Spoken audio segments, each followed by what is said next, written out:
எல்லோருக்கும் வணக்கம். இன்னைக்கு த மார்க்கெட் கொஞ்சம் நடிகர் கமல்ஹாசன் அவர்கள் மாதிரி புரியல. அதாவது மேலே போனால் கீழே வந்தால், மேலே போனால் கீழே வந்தால், அப்புறம் மறுபடியும் மேலே போனால் கீழே வந்தால், எது எப்படியோ இன்னைக்கு 31 பாயிண்ட் ப்ளஸில் க்ளோஸ் பண்ணியிருக்கான். 2 நாள் தொடர்ந்து இறங்கிய மார்க்கெட் இன்னைக்கு 31 பாயிண்ட் ப்ளஸ் ஆனதே போதும்டா சாமி அப்படின்ற மாதிரி ஆயிடுச்சு. இந்த வாரத்துக்கும் ஒரு முக்கியமான செய்தி இருக்குது, அடுத்த வாரத்துக்கும் ஒரு முக்கியமான செய்தி இருக்குது. அமெரிக்காவிலிருந்து வருகிறது. அமெரிக்காவினுடைய இன்ஃப்ளேஷன் டேட்டா நாளைக்கு நம்மளுடைய மார்க்கெட்டில் எவ்வளோ தூரம் இம்பேக்ட் ஆகுது அப்படின்றத பார்க்கணும். அதுவும் இல்லாமல் நாளைக்கு வீக்லி எக்ஸ்பைரி வேறு நிஃப்டியில். அதை தொடர்ந்து அடுத்த வாரத்தில் யூஎஸ் ஃபெட்டினுடைய அவுட்கம், ரேட் அவுட்கம் அது எப்படி இருக்குன்னு பார்க்கணும். ஆக கடந்த 4-5 நாளாக ரொம்ப ஸ்லோவாக இருந்த மார்க்கெட் ஒரு 400 பாயிண்ட் வால்டிலிட்டியை வேகமாக கொண்டு வருமா, மேலேயோ அல்லது கீழேயோ ஒரு 400 பாயிண்ட், ஒன்னா 25,000 வந்து தொடுமா அல்லது 24,000 வந்து தொடுமா அப்படின்ற ஒரு எதிர்பார்ப்பு தான் இப்போதைக்கு மார்க்கெட்டில் போயிட்டு இருக்கு. என்ன கேட்டீங்கன்னா, நான் 25,000 போட்டுன்னு தான் சொல்லுவேன். ஏன்னா நான் நிறைய பணம் போட்டு வச்சிருக்கேன். 25,000 போனால் தான் லாபம். கீழே போச்சுன்னா அப்புறம் கும்பான்னு புலம்பிட்டு கொண்டிருக்கணும். ஏப்பா ஏற்கனவே எங்களுக்கு சைனா கூட மிகப்பெரிய காம்படிஷன் இருக்கு. அவன் எக்கனாமியில் பணம் போடுறான்னு சொன்னோன்னே கிட்டத்தட்ட 1.5 லட்சம் கோடி வித்துக்கிட்டு போனாங்க எஃப்ஐஐஸ். இதில் நீ வேற ஏப்பா அப்படின்னு இந்த அமெரிக்க பிரசிடென்ட் எலெக்ட், அதாவது பிரசிடென்ட்டாக தேர்ந்தெடுக்கப்பட்டுள்ள ட்ரம்ப் என்னன்றாருன்னா, நீங்கள் 1 பில்லியன் அமெரிக்க டாலருக்கு மேலே ஏதாவது இன்வெஸ்ட்மெண்ட் பண்ணுறீங்க அப்படின்னா உங்களுக்கு தேவைப்பட்ட பர்மிஷன்கள் அனைத்தையும் வெகு வேகமாக, என்விரான்மெண்டல் கிளியரன்சஸ் முதல் கொண்டு வேகமாக பண்ணித்தரும் எங்களுடைய அரசாங்கம் அப்படின்ற மாதிரி அவர் வேற முதலீட்டு ஆளர்களை பிடிச்சி இழுத்துக்கிட்டு இருக்காப்புல. திரும்பின பக்கமெல்லாம் காம்படிஷன் வருதுங்க நண்பர்களே. இந்த சமயத்தில் வந்து நம்மளுடைய மியூச்சுவல் ஃபண்டுகளில் போன மாதம் போட்டிருக்கிற பணம், இன்வெஸ்ட்மெண்ட் பண்ணிக்கிற பணம் என்பது குறைஞ்சிருக்கு. மாதத்தோட மாதம் கம்பேர் பண்ணியில் குறைஞ்சிருக்கு அப்படின்ற ஒரு தகவல் வருது. அக்டோபர் மாதத்துக்குள்ள எவ்வளவு பணம் போட்டிருக்கிறாங்க, அதே மாதிரி இப்போ நவம்பர் மாதத்தில் எவ்வளவு பணம் போட்டிருக்கிறாங்க, அதுலேயும் குறிப்பாக இந்த growth or equity oriented scheme அப்படின்னு பார்த்தீங்கன்னு வச்சுங்களேன், 35,943 கோடி தான் இந்த நவம்பர் மாதத்தில் போட்டிருக்காங்க. ஆனால் அதுக்கு முந்தின மாதம் அக்டோபரில் போய் பார்த்தீங்கன்னு வச்சுங்களேன், 41,886 கோடியாக போட்டிருக்காங்க. ஸோ இது ஒரு மன வருத்தம் தரும் செய்தி தான். நம்ம என்ன எதிர்பார்க்குறோம், மியூச்சுவல் ஃபண்டுகளில் தொடர்ந்து பணத்தை கொட்டிக்கிட்டே இருக்கணும் ரீட்டைல் இன்வெஸ்டர்ஸ். அதன் மூலியமாக ஷேர் மார்க்கெட்டை நல்லா சப்போர்ட் பண்ணணும்னு நம்ம நினச்சிக்கிட்டு இருந்தோம். பட் கொஞ்சம் குறைஞ்சிருக்கு. ஏன் வெந்த புண்ணில் வேலை பார்த்துறீங்க அப்படின்ற மாதிரி ஒரு செய்தி நண்பர்களே. அதாவது இந்த டாடா மோட்டார், மாருதி அல்லது மஹிந்திரா அண்ட் மஹிந்திரா போன்ற ஷேர்கள் வச்சிருக்கிறவங்கலாம் இப்போ பெருசாக லாபம் வரலையே அப்படின்ற மாதிரி யோசிச்சுக்கிட்டு இருக்காங்க. இப்போ அவங்களுடைய மனசுக்கு ஆறுதல் தராமல் ரொம்பவுமே டென்ஷன் பண்ணி விடுற மாதிரி ஒரு சின்ன நியூஸ் ஒன்று வருது. என்ன அப்படின்னா, இந்த டெஸ்லா எலக்ட்ரிக் வெஹிக்கிள் கார் சேரில் கில்லாடியான இது முதல்ல வந்து ஷோரூம் போடலான்னு பார்த்துட்டு இருந்தாங்க இந்தியாவில். அதுக்கப்புறம் ஏதோ ஒரு காரணத்தினால் விட்டுருந்தாங்க. இப்போ செய்திகள் என்ன சொல்லுதுன்னா, டெல்லியில் ஒரு டிஎல்எஃப் கிட்டேருந்து ஒரு ஸ்பேஸ் ஒன்று வாங்கி, இடம் வாங்கி அந்த இடத்துல ஒரு ஷோரூம் போடணும் டெஸ்லா கார்களுக்காக அப்படின்ற ஒரு நியூஸ் ஒன்று வருது. இது போன்ற செய்திகள் வரும்பொழுது சோர்வடைந்திருக்கும் மனசுகளுக்கு மறுபடி காம்படிஷனா, ஏன் இப்படி பண்ணுறீங்க அப்படின்ற மாதிரி வரும். ஆனால் இங்கே தான் ஒரு முக்கியமான விஷயம் என்னென்னா, இந்த நியூஸ் ஒரு ட்ரிகர். அந்த ட்ரிகர் வந்து இதை பாசிட்டிவ் பண்ணி வேகமாக மேலேயோ அல்லது கீழேயோ கொண்டு போனால் ரொம்ப மகிழ்ச்சி தான் நண்பர்களே. ஐபிஓக்களை பொறுத்த வரைக்கும் இன்னைக்கு முதல் நாளினுடைய முடிவில் இந்த சாய் லைஃப் சயின்ஸ் எல்லாம் பார்க்குற மாதிரி இப்போதைக்கு இல்லை. இந்த ஒன் மொபிக்விக், விஷால் மெகா மார்ட், இந்த 2 ஐபிஓக்களுடைய அப்டேட்டுகள் என்ன, ஏன்னா அவங்க 2 பேர்த்தினுடைய கிரே மார்க்கெட் ப்ரீமியம் தான் கொஞ்சம் நல்லா மேல் நோக்கி வர மாதிரி காமிச்சிருந்தான். ஸோ மொபிக்விக்கினுடைய 279 ரூபா அப்படின்ற ப்ரைஸு 415 ரூபாயில இது வந்து லிஸ்ட் ஆகுமா அப்படின்ற மாதிரி எதிர்பார்த்துக்கிட்டு இருக்காங்க. அதே மாதிரி இந்த மொபிக்விக் ஐபிஓனுடைய சப்ஸ்கிரிப்ஷன் இன்னைக்கு தான் முதல் நாள். இன்னைக்கே கும்பலை கட்டி பம்பா அப்படின்ற மாதிரி ஒரே ஒரு ஷேர் தான் நான் உங்களுக்கு கொடுக்குறேன் அப்படின்ற மாதிரி அந்த கம்பெனி சொல்லுது. ஆனால் நம்மளுடைய ரீட்டைல் இன்வெஸ்டர்ஸ் 28 பேர் இன்னைக்கு முதல் நாளே போட்டி போடுறாங்க. இன்னும் 2வது நாள் 3வது நாள் அப்படின்ற மாதிரி இருக்கு.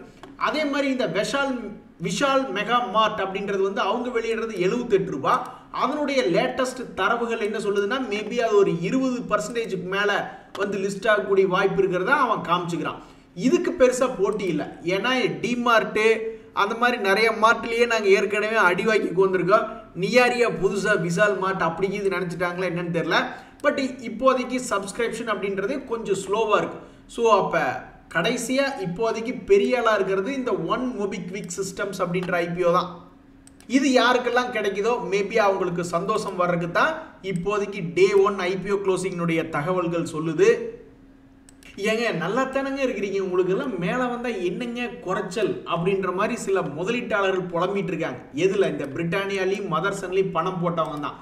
என்ன காரணம் அப்படின்னா, இந்த பிரிட்டானியா இண்டஸ்ட்ரீஸ் சமீபத்தில் மிகப்பெரிய ஒரு சரிவடைஞ்சு என்ன பண்ணுறது போக்கு காட்டி வச்சுட்டே இருக்கான். அவங்களுக்கு சந்தோஷமா இல்லை நரக வேதனையா, சந்தோஷமா இல்லை நரக வேதனையான்னு ஒரு நாள் கிடையாது, கிட்டத்தட்ட 2 மாதமாகவே சுத்து போட்டுக்கிட்டு இருக்கான்.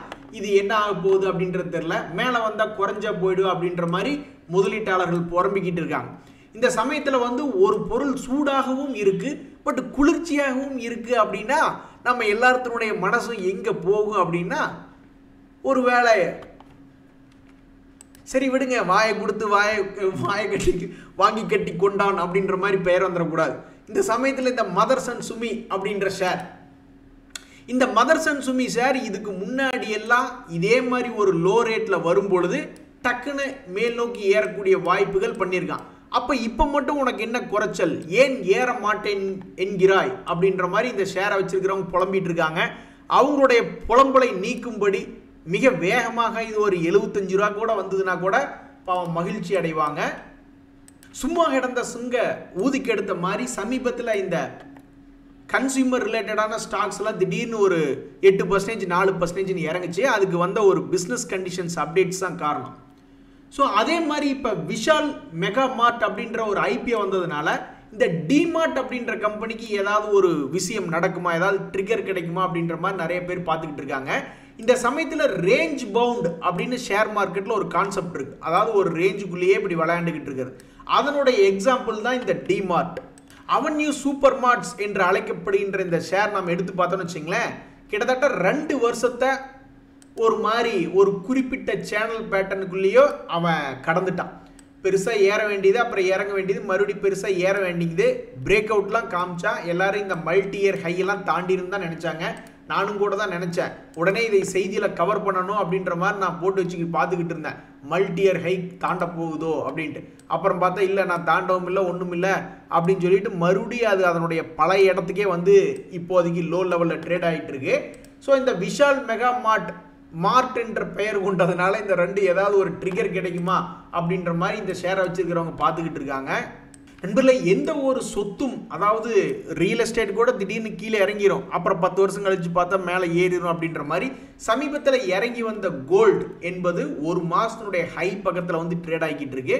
இதே மாதிரி நம்மளுக்கு இன்னொரு சந்தோஷம் என்னன்னா, நம்ம கோல்டு மாதிரியே தான் நம்மளுடைய ஸ்டாக் மார்க்கெட்டு இறங்குச்சு, அவனு வந்து இப்போ ஒரு மாதத்துடைய ஹையில் ட்ரேட் ஆகிட்டு இருக்கான். ஸோ கோல்டு பழையபடி ஒரு மாதத்தினுடைய ஹை வந்துருச்சு அப்படின்றத நான் தெரியப்படுத்திக்கிறேன். அதே மாதிரி இந்த ஒரு ஸ்டாக் கீழே கிடக்கும் பொழுது அதுக்கு ஏதாவது ஒரு பாசிட்டிவ் நியூஸ் வந்து அதை தூக்கி விடாதா அப்படின்ற மாதிரி பார்த்துட்டு இருப்பாங்க. அந்த வகையில் IGL அப்படின்னு ஒரு ஷேர் நேற்று கூட இதனுடைய போர்டு வந்து 1:1 போனஸ் அப்ரூவ் பண்ணிட்டாங்க. அப்போ இந்த ஷேருக்கு ஏதாவது இந்த இடத்துல இருக்கும் பொழுது ஒரு நியூஸ் வருது, அந்த நியூஸ் இவனை பழையபடி மேல் நோக்கி ஒரு 550 ரூபா கொண்டு வந்து விடாதா அப்படின்ற மாதிரி பார்த்துக்கிட்டு இருக்காங்க. சரி, கடைசிக்கு அவன் கீழேயாவது மறுபடியும் போகட்டும், 400 ரூபா ரேஞ்சில் இருந்து அந்த போனஸ் நியூஸ் இவனை மறுபடியும் ஒரு 300 ரூபாயாவது கொண்டு போகட்டும்.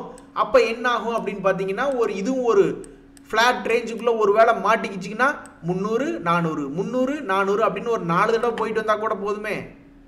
பஜாஜ் ஃபைனான்ஸ் பற்றி ஒரு நல்ல அருமையான நியூஸ் வருது நண்பர்களே. நல்ல ஷேர்கள் நல்ல சப்போர்ட் லெவலில் கிடைக்கும் போது இன்வெஸ்ட் பண்ணணும்னு நிறைய பேர் காத்துக்கிட்டு இருப்பாங்க. அந்த வகையில் கரெக்டாக இந்த ஷேர் சமீபத்தில் இந்த நவம்பர் மாதத்தில் 6400 ரூபா பக்கத்தில் வந்து விழுந்தான். இன்றைக்கி எடுத்து பார்க்கும்போது 7115.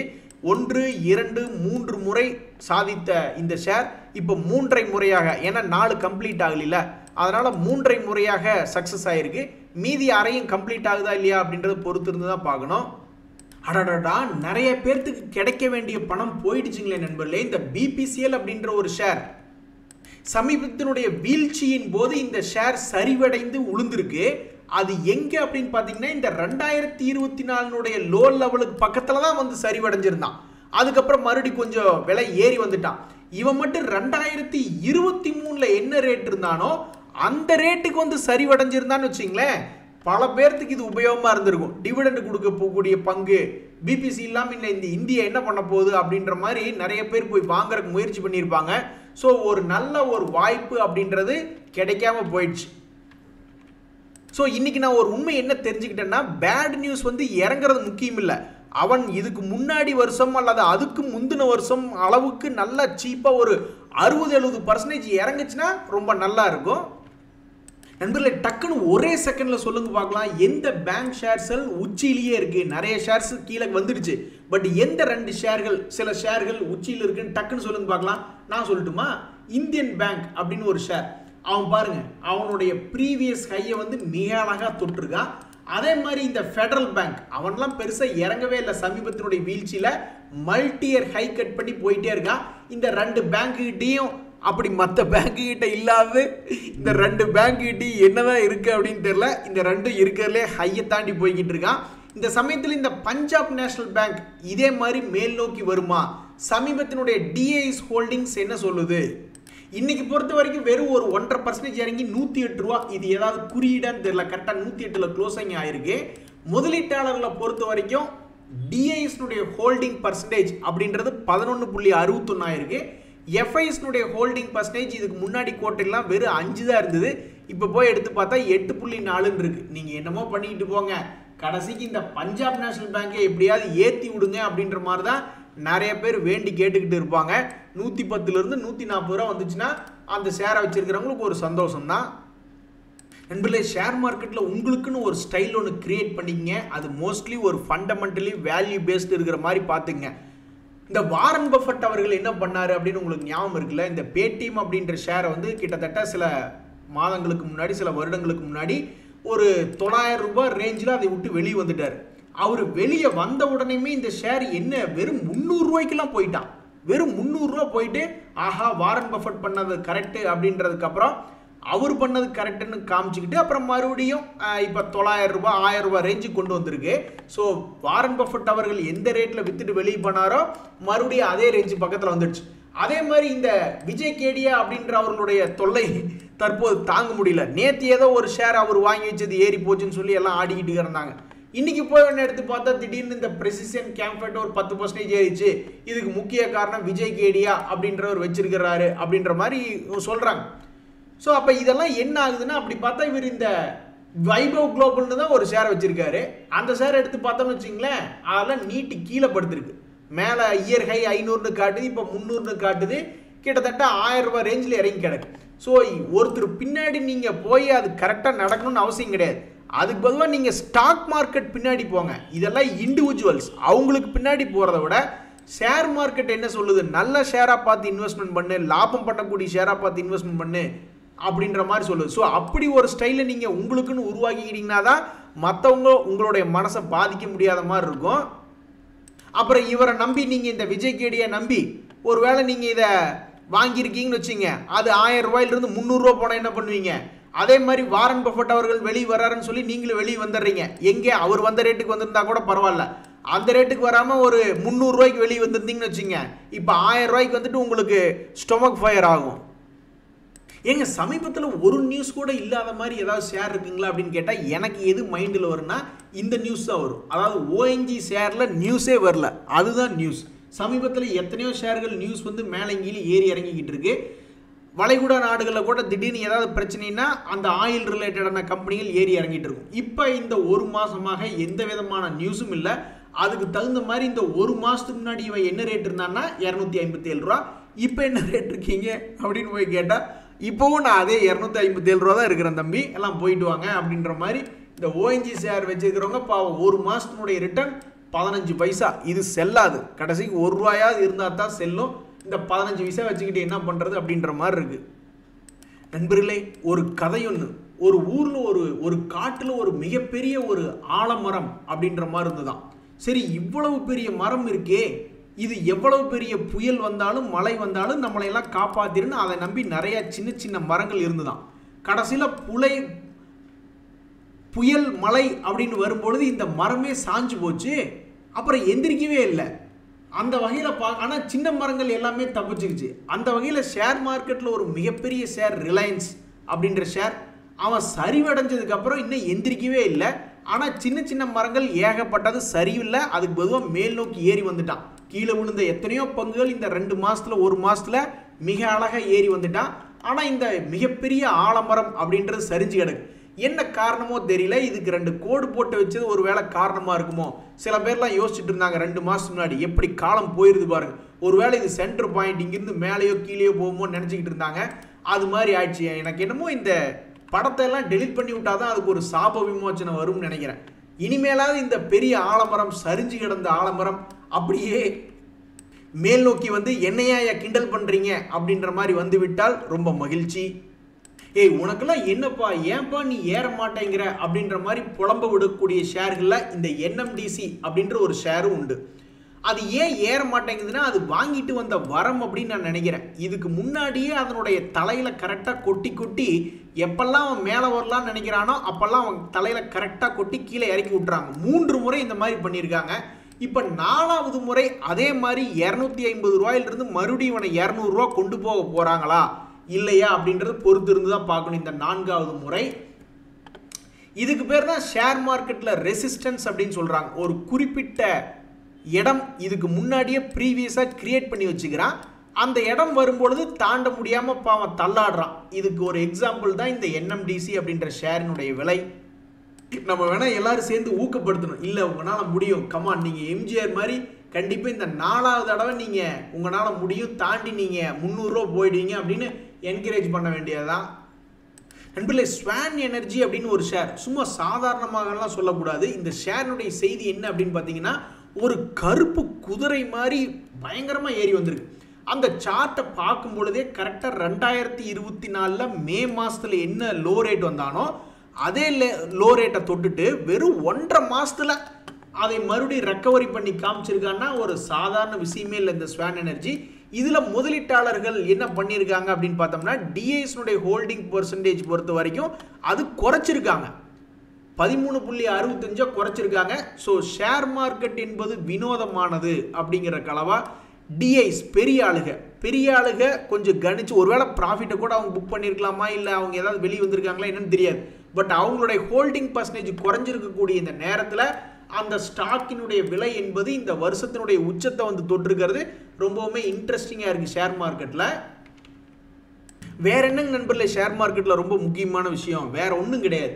இந்த இறங்கின ஷேர்களில் பொறுத்த வரைக்கும் எதுவும் பெரிய அளவில் இறங்கவே இல்லை. 5%, 10% பெரிய ஆளு யாருமே இறங்கல.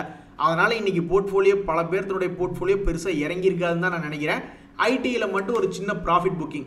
இந்த மைக்ரோ கேப்பில் எந்த ஸ்டாக்குமே இன்றைக்கி 10% மேலே வரல. ஒரு தண்டக்குட்டி அப்படின்ற மாதிரி காலையில் கிண்டல் அடிச்சுக்கிட்டு இருந்தா திடீர்னு ஈவினிங்கில் எடுத்து பார்த்தா இந்த சன்ஃப்ளாக்கு 17% ஏறி இருக்கு. இது எங்களுக்கு முதல்லயே தெரியுமே. நம்ம ஒரு ஷேரை அழகிய தமிழ் வார்த்தையில் அர்ச்சனை பண்ணி விட்டோம்னாவே அது ஏதோ ஒரு வகையில் ரோசை வந்துடுது போல்.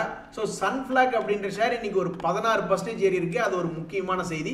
மற்றபடி இந்த பிஎன்சி இன்ஃப்ரா காலையிலையும் ப்ளஸில் தான் இருந்தால், இப்போவும் ப்ளஸில் தான் இருந்தால், அதனால் அது ஒன்றும் பெரிய விஷயம் இல்லை.